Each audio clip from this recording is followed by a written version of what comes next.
How do I treat my brother?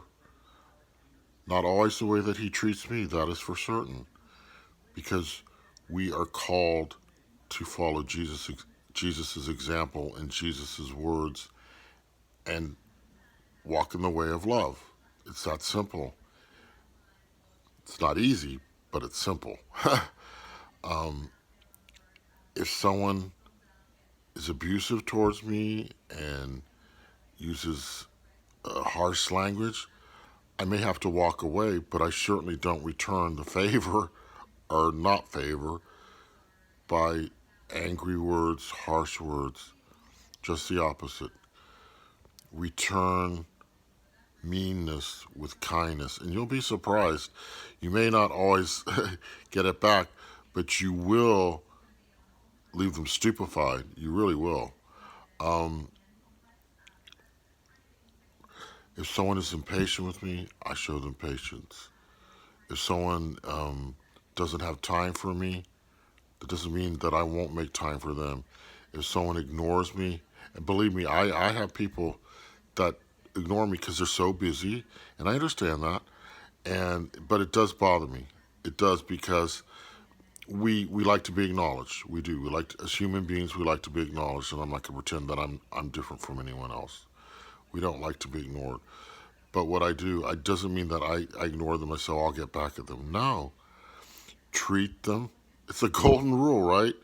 The way you want to be treated, treat other people the way that you want to be treated. And it's the way to peace.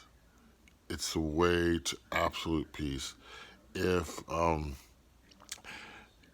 okay, if I'm having a hard time with someone, and I had a situation where we were exchanging some words, and it was not getting good, and I had to make peace, and I stopped the conversation for a while, and I went away, and then I came back and I made peace because I knew that anything that I would offer as sacrifice, anything that I brought to the altar would be worthless if I had not made peace with my brother. And that's what I did.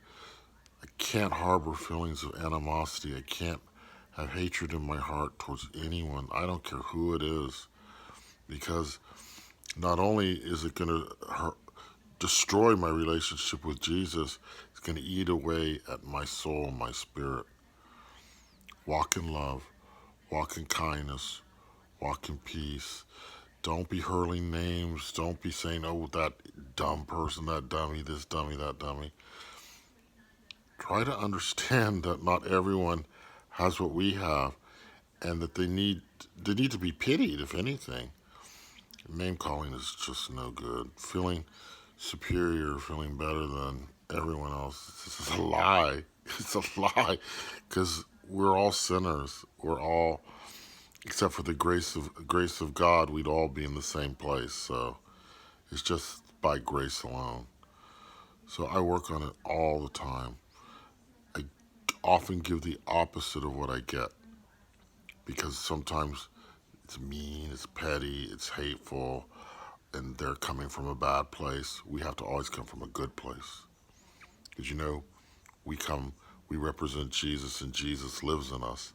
And if that's the case, then we've got to give a good example, and we've got to lead the way, and we've got to show love and kindness to everyone who comes across our path, because they might be the only way that they meet Jesus is in us, through us, and that's very important, and that's a big responsibility, and I take it seriously.